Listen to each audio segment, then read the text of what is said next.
नमस्कार, मी सौ अमृता आणि अमृता कुकिंग वर्ल्डमध्ये आपले पुन्हा एकदा मनपूर्वक स्वागत। आज आपण बघणार आहोत पारंपरिक धक्कू। चला तर मग सुरुवात करूयात।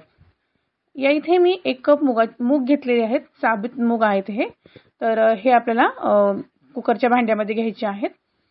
हे आता आपल्याला 2 पाण्यामध्ये स्वच्छ धुवून याच्या दुप्पट पाणी आपल्याला यामध्ये घालायचं आहे आणि त्याचमध्ये 8 ते 9 मिरच्या यामध्ये मी चिरून घालणार आहे शिजवत असताना।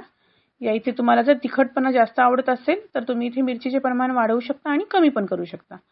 तर साधारण कुकरमध्ये याला 4 ते 5 शिट्ट्यांमध्ये शिजवून घ्यायचं आहे।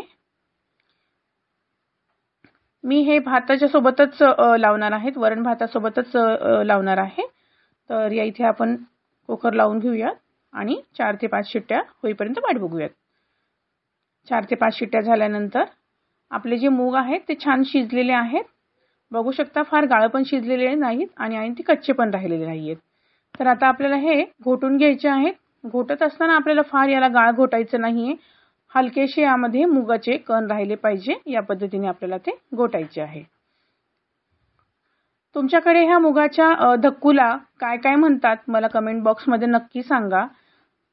कोणत्या कोणत्या भागामध्ये ह्याला काय काय नावाने संबोधलं जातं हे कमेंट बॉक्समध्ये सांगायला विसरू नका। आता आपण याला फोडणी देऊयात। तेल गरम करून घेऊयात, त्यामध्ये जिरे, मोहरी, त्याचबरोबर 7 ते 8 लसणाची चिरून घेतलेल्या पाकळ्या, कढीपत्त्याचे 8-10 पाने, लसूण इथे छान आपल्याला लाल होईपर्यंत परतायचा आहे, कारण ह्यामुळे याची चव अजून छान लागते आणि याच पद्धतीने पारंपरिक पद्धतीने हा बनवला जातो। लसूण लाल होऊ द्यायचा आहे पूर्ण। आपण बघू शकता लसूण छान लाल होत आहे।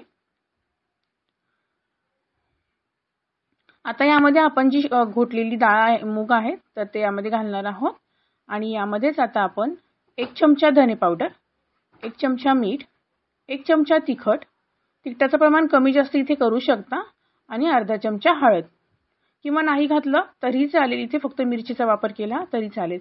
हे 2 मिनिटं परतून घेऊयात आणि यामध्ये आता आपण गरम पाणी घालणार आहोत।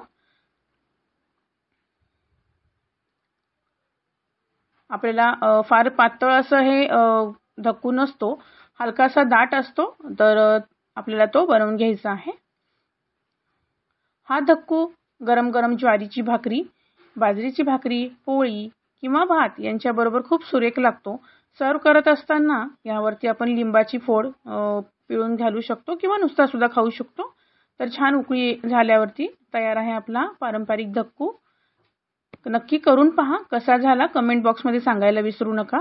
अजूनही माझ्या चॅनलला सबस्क्राइब केलं नसेल तर सबस्क्राइब करा, लाईक करा, शेअर करा आणि कमेंट करा।